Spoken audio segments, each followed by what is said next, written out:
At Highclere Castle, the real Downton Abbey, my good friend Lady Carnarvon shared details of her latest endeavour.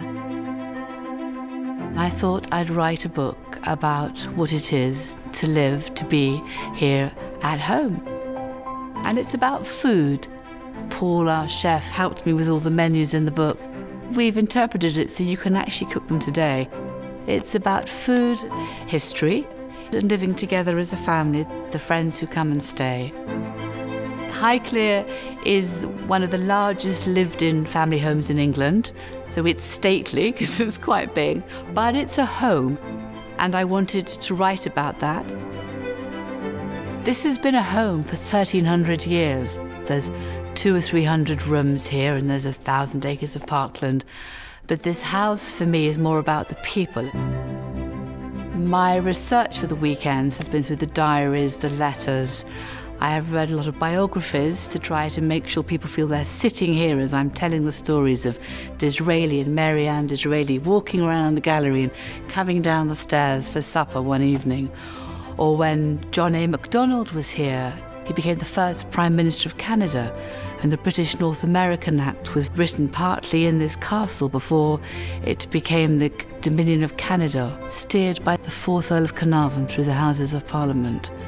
I wanted to make you feel what it was like to have Malcolm Sargent, an extraordinary conductor and pianist, playing the piano here after dinner.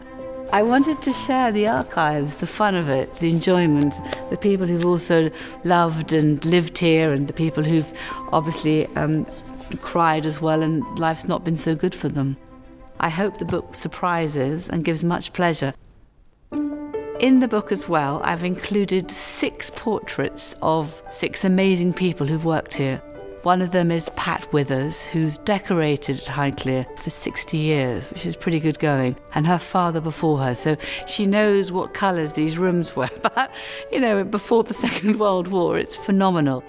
Another is an amazing man, Les, who's head of our security, who's now 90 and going strong, a phenomenal man with such a wealth of knowledge. And there's Mike Withers, who keeps the bees, and the bees are then using the flowers from the wildflower meadow in the flower beds.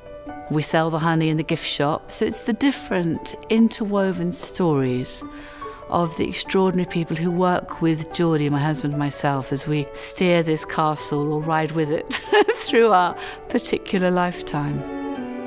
I hope you'll enjoy learning more about the fascinating stories of the Carnarvon family and their remarkable castle. Or better yet, come and explore it for yourself.